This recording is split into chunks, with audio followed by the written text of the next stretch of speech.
Hi dears, അസ്സലാമു അലൈക്കും. Welcome to my channel. അപ്പോൾ എല്ലാവർക്കും എന്തൊക്കെയുണ്ട് വിശേഷം? സുഖം തന്നെയല്ലേ?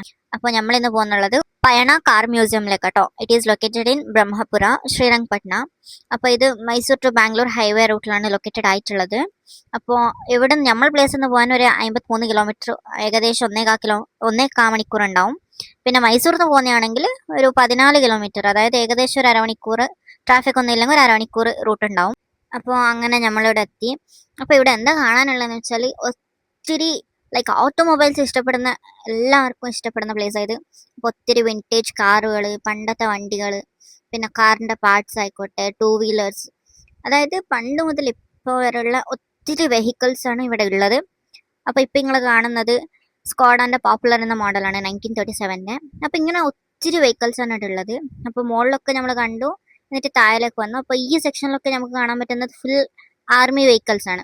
അപ്പോൾ ആർമിയിൽ ഉപയോഗിച്ച ട്രക്കുകളായിക്കോട്ടെ, അങ്ങനെ ഒത്തിരി ആർമി റിലേറ്റഡ് വണ്ടിയാണ് കേട്ടോ ഇവിടെ ഉള്ളത്. പിന്നെ ഞാൻ ഈ വീഡിയോയിൽ ഒത്തിരി ഷോർട്സ് ഒന്നും കാണിച്ചിട്ടില്ല, കുറച്ച് വണ്ടികൾ മാത്രമേ കാണിച്ചിട്ടുള്ളൂ. പക്ഷെ ഇത്രയൊന്നല്ല, ഒരുപാട് വണ്ടികളുണ്ട് കേട്ടോ കാണാൻ. അപ്പോൾ വണ്ടി പ്രിയരൊക്കെ വന്നാൽ കുറേ നേരം ഇവിടെ തന്നെ കറങ്ങി വെക്കും കേട്ടോ. അപ്പോൾ പെട്ടെന്നൊന്നും പോകാൻ താല്പര്യപ്പെടില്ല. അപ്പോൾ ഞാൻ എൻ്റെ ഹസ്ബൻഡിനാണ് ഇവിടെ വന്നത്. അപ്പോൾ ഹസ്ബൻഡ് ഇതേമാതിരി തന്നെ എത്ര നമ്മൾ പോകാന്ന് പറഞ്ഞാലും പെട്ടെന്നൊന്നും വരില്ല. അത്രക്കും വണ്ടികളുള്ളത് കൊണ്ട് അവിടെ തന്നെ അങ്ങനെ ടൈം സ്പെൻഡ് ചെയ്യണം. പിന്നെ ഈ വണ്ടി എത്രയൊക്കെ അറിയാമെന്നൊന്ന് കമൻറ്റ് ചെയ്യണം. പിന്നെ ഈ വണ്ടി ഡോക്ടർ വിഷ്ണുവർദ്ധൻ, കന്നഡ ആക്ടറിൻ്റെ വണ്ടിയായിരുന്നു കേട്ടോ. അപ്പോൾ അങ്ങനെ നമ്മൾ വരുമ്പോൾ ഇവിടെ ഒരു വണ്ടി നല്ല പാങ്ങിൽ ചമയിച്ച് വെച്ചിട്ടുണ്ട് കേട്ടോ. നമ്മൾ കല്യാണത്തിനൊക്കെ ഒരുക്കൂലേ, അങ്ങനെ ഒരുക്കി വെച്ചത് കണ്ടിട്ട് നോക്കിയാൽ അപ്പോൾ ഇത് മെഴ്സഡീസ് ബെൻസിൻ്റെ 100ാമത്തെ ബർത്ത്ഡേ സെലിബ്രേഷൻ ആയിരുന്നു കേട്ടോ. അപ്പോൾ ഇത് 1926 മോഡലായിരുന്നു. അപ്പോൾ അതിൻ്റെ സെലിബ്രേഷനായിട്ട് ഫുൾ ഡെക്കറേഷൻ ചെയ്തതാണ്. അതിനുശേഷം നമ്മൾ വന്ന് നോക്കിയാൽ ഇവിടെ വണ്ടീൻ്റെ ഫുൾ ഓരോ പാർട്സും ഡീറ്റെയിൽ ആയിട്ട് അവർ കഴിച്ചിട്ട് ഹാങ് ചെയ്ത് വെച്ചിട്ടുണ്ട് കേട്ടോ. അപ്പോൾ നമുക്ക് കണ്ടിട്ട് അറിയാൻ പറ്റും, ലിറ്ററലി ഓരോ പാർട്സും അവർ സെപ്പറേറ്റ് ചെയ്തിട്ട് വെച്ചിട്ടുണ്ട്. നമുക്ക് ഈച്ച് ആൻഡ് എവറി പാർട്സ് നമുക്ക് കാണാൻ പറ്റും ഡീറ്റെയിൽ ആയിട്ട്. അങ്ങനെ അവർ ഓപ്പൺ ആക്കി വെച്ചിട്ടുണ്ട് കേട്ടോ. അത് കഴിഞ്ഞു പിന്നെ നമ്മൾ വന്നത് ആൻഷ്യൻ ടൈമിൽ ഒത്തിരി എന്താ പറയുക ഐറ്റംസ് കാണാൻ കേട്ടോ. അപ്പോൾ ഇതൊക്കെ കിച്ചൺസിൽ യൂസ് ചെയ്യുന്ന ഐറ്റംസ് ആണെന്ന് തോന്നുന്നു. അപ്പോൾ കുറേ സാധനങ്ങൾ ഉണ്ടായി. അപ്പോൾ കിച്ചൺ ഐറ്റംസ് ആയിക്കോട്ടെ, ഡെക്കോർ ഐറ്റംസ് ആയിക്കോട്ടെ, അങ്ങനെ ഒത്തിരി ഐറ്റംസ് അവിടെ കാണാൻ പറ്റി. ആൻഡ് ഈച്ച് ആൻഡ് എവറിത്തിങ്ങിൻ്റെ മുമ്പിൽ അതിൻ്റെ പേരും ഡീറ്റെയിൽസും അവിടെ എഴുതി വെച്ചിട്ടുണ്ട് കേട്ടോ. അപ്പോൾ ഈ സാധനത്തിൻ്റെ ഒക്കെ പേരുകൾ അവിടെ ഉണ്ട്, എനിക്ക് ഡീറ്റെയിൽ ആയിട്ട് അറിയില്ല. അപ്പോൾ അതിനുശേഷം നമ്മൾ കണ്ടത് ഇത് പഴയ കാലത്ത് യൂസ് ചെയ്ത കോയിൻസ് ഉണ്ടായിരുന്നു. പിന്നെ ഇത് പല കൺട്രീസിൻ്റെ നോട്ടുകൾ ഉണ്ടായിരുന്നു കേട്ടോ. അപ്പോൾ നമ്മൾ മണി യൂസ് ചെയ്യില്ല, അതിൻ്റെ ഈച്ച് ആൻഡ് എവറി കൺട്രീൻ്റെ നോട്ടുകൾ ഉണ്ടായിരുന്നു. പിന്നെ പല ദേശങ്ങളുടെയും സ്റ്റാമ്പുകൾ, അങ്ങനെ കുറേ സാധനങ്ങളുണ്ടായി. അങ്ങനെ ഇതൊക്കെ കണ്ടുകൊണ്ട് വന്നു. ഒത്തിരി നല്ല രസമുണ്ട് കേട്ടോ ഇവിടെ കാണാൻ. പിന്നെ ടൈം പോകുന്നതും അറിയില്ല.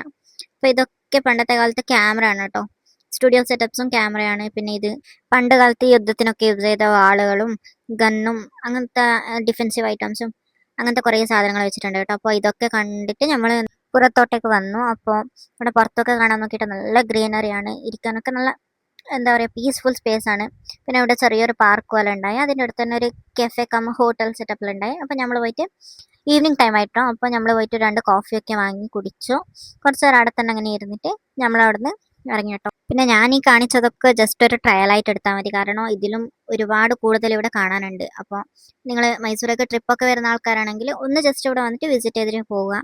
അപ്പോൾ സിറ്റിയിൽ നിന്ന് ഒരു അരമണിക്കൂറേ ഉണ്ടാവും കേട്ടോ ഇവിടെ വരാൻ. പിന്നെ വരുന്ന ആൾക്കാർ ശ്രദ്ധിക്കുക, 2 വീലറിൽ വരുന്ന ആൾക്കാർ ഒരിക്കലും ഹൈവേയിൽ കയറാൻ പാടില്ല. ബിക്കോസ് ഒത്തിരി നാട്ടിൽ നിന്ന് വരുന്ന ആൾക്കാർ ഹൈവേയിൽ കയറിയിട്ട് അവിടെ ഫൈൻ അടക്കാറുണ്ട് എന്ന് അറിഞ്ഞു. നമ്മളതേ തെറ്റ് ചെയ്തു ഇപ്പോൾ, അതുകൊണ്ടാട്ടോ പറയുന്നത്. അതിനുശേഷം നമ്മൾ അവിടുന്ന് പുറപ്പെട്ടിട്ട് നമ്മൾ മോളിലേക്ക് പോയി. അപ്പോൾ ഇവിടേക്ക് വന്നേരം ഇവിടെ എന്തോ ഫംഗ്ഷൻ നടക്കുന്നുണ്ടായി. അപ്പോഴാണ് അറിഞ്ഞത് അവരെന്തോ ആനിവേഴ്സറിയോ സെലിബ്രേഷൻ അങ്ങനെ എന്തോ ഉണ്ടായി. അപ്പോൾ കുറച്ച് നേരം അവരെ പ്രോഗ്രാമൊക്കെ കണ്ടിട്ട് അങ്ങനെ അവിടെ നിന്നു. പിന്നെ നമ്മൾ ജസ്റ്റ് കറങ്ങാൻ വന്നതുകൊണ്ട് ഷോപ്പിംഗ് ഒന്നും ചെയ്തില്ല കേട്ടോ. അവിടെ പ്രോഗ്രാമൊക്കെ കണ്ടിട്ട് നമ്മൾ അങ്ങനെ ഫുഡ് കോർട്ടിലേക്ക് വന്നു. അവിടുന്ന് വാവ് മോമോസ് എന്നൊരു ചൈനീസ് പ്ലാറ്ററും ഓർഡർ ചെയ്തു. അപ്പോൾ അതൊക്കെ കഴിച്ചിട്ട് നമ്മൾ അവിടെ തന്നെ പുറത്ത് ഔട്ട്ഡോറിൽ പ്ലേ ഏരിയ ഉണ്ടായിരുന്നു. അപ്പം നമ്മൾ അവിടെ വന്ന് കുറച്ച് നേരം അങ്ങനെ ഓപ്പൺ ടെറസ് ആട്ടോ ഇത്. അപ്പോൾ അങ്ങനെ അവിടെ ഒക്കെ നോക്കിയിട്ട് അങ്ങനെ ഇരുന്നു. കുറച്ച് നേരം അവിടെ ടൈം സ്പെൻഡ് ചെയ്തിട്ട് ആട്ടോ അവിടെ നിന്ന് ഇറങ്ങിയ. പിന്നെ ഹസ്ബൻഡ് വന്നത് മുതൽ അവിടെ പോകണം ഇവിടെ പോകണമെന്ന് ഒത്തിരി പ്ലാൻ ചെയ്യുന്നുണ്ടായിരുന്നു, പക്ഷെ ഒന്നും നടക്കുന്നുണ്ടായിട്ടില്ല. ബട്ട് ഇന്ന് ഞാൻ കോളേജ് കഴിഞ്ഞിട്ട് ഉച്ചയ്ക്ക് വന്നതിന് ശേഷം ജസ്റ്റ് ഹസ്ബൻഡിനോട് പറഞ്ഞത് ഇങ്ങനെ ഒന്ന് പുറത്ത് പോയിട്ട് വരാമെന്ന് പറഞ്ഞു. അങ്ങനെ നമ്മൾ അവിടുന്ന് വന്നതാട്ടോ. അപ്പോൾ ഒന്നും പ്ലാൻ ചെയ്യാതെ ഇറങ്ങിയതുകൊണ്ട് നമുക്കൊരു പ്ലാനിങ് ഉണ്ടായിട്ടില്ല, ജസ്റ്റ് ഒന്ന് കറങ്ങാൻ പോകാമെന്ന് പ്ലാൻ ഉണ്ടായിട്ടുള്ളൂ. ബട്ട് നമ്മൾ ഒത്തിരി ടൈം സ്പെൻഡ് ചെയ്ത് ഒത്തിരി എൻജോയ് ചെയ്തൊരു ഡേ ആട്ടോ ഇന്നത്തത്. അപ്പോൾ അങ്ങനെ അവിടെ കുറച്ചൊരു ടൈം സ്പെൻഡ് ചെയ്തിട്ട് നമ്മൾ അവിടെ നിന്ന് ഇറങ്ങിയിട്ട് മൈസൂർ എക്സിബിഷൻ ഗ്രൗണ്ടിലേക്കാട്ടോ വന്നത്. ഇത് മൈസൂർ പാലസിൻ്റെ ഓപ്പോസിറ്റ് തന്നെ ഉണ്ട്. അപ്പോൾ എക്സിബിഷൻ ഇനിയും കഴിഞ്ഞിട്ടുണ്ടായിട്ടില്ല, നടക്കുന്നുണ്ടായിരുന്നു. അപ്പോൾ അങ്ങനെ ഇവിടേക്ക് വന്നു. ഇവിടെയും അങ്ങനെ ഷോപ്പിംഗ് എന്ന് പ്ലാൻ ചെയ്തിട്ടൊന്നല്ല വന്നത്, ജസ്റ്റ് ഒന്ന് കറങ്ങാം, ഫുഡ് അടിക്കുക, പിന്നെ കുറച്ച് ഗെയിംസ് ഒക്കെ കളിക്കുക എന്നൊക്കെ ഉള്ള ഒരു പ്ലാനിലാണ് ഇവിടേക്ക് വന്നത്. പിന്നെ നമ്മൾ പോയതിൻ്റെ 2-3 ദിവസം കഴിഞ്ഞിട്ട് എക്സിബിഷൻ ഒക്കെ ഉണ്ടാവുമായിരുന്നു. അതുകൊണ്ട് ഒത്തിരി ഓഫേഴ്സും ഇച്ചിരി വിലക്കുറവൊക്കെ ഉണ്ടായിരുന്നു. അപ്പോൾ ഷോപ്പിംഗ് ചെയ്യണ്ട എന്ന് വിചാരിച്ചിട്ട് പോയതാണ്. എന്നാലും കുറച്ച് ഷോപ്പിംഗ് ഒക്കെ ചെയ്തു. ഷോപ്പിംഗ് ചെയ്യുന്നതിനെക്കാട്ടിലും എല്ലാ ഷോപ്പിലൊന്ന് കയറി ചെയ്യാന്ന് പറയുന്നത് നിങ്ങൾക്കറിയാമല്ലോ, പെൺകുട്ടിയൊക്കെ പ്രത്യേകിച്ചിട്ടും.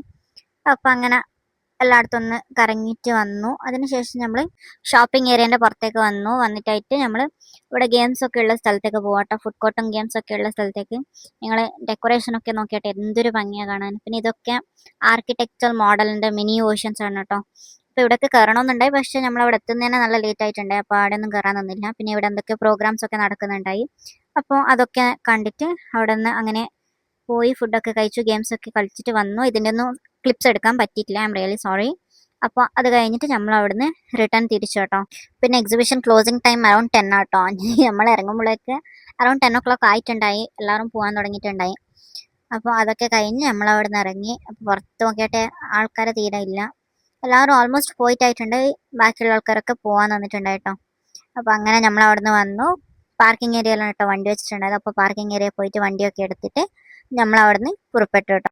പിന്നെ നിങ്ങൾ ഈ എക്സിബിഷൻ ഗ്രൗണ്ടിന് ഓപ്പോസിറ്റ് കാണുന്നതാട്ടോ മൈസൂർ പാലസ്.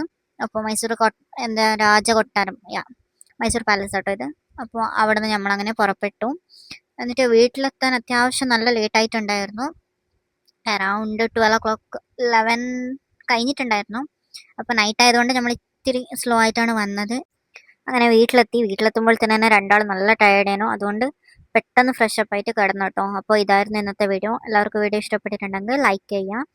അപ്പോൾ അടുത്ത വീഡിയോയിൽ കാണുന്നത് വരെ ടേക്ക് കെയർ. അസ്സലാമു അലൈക്കും.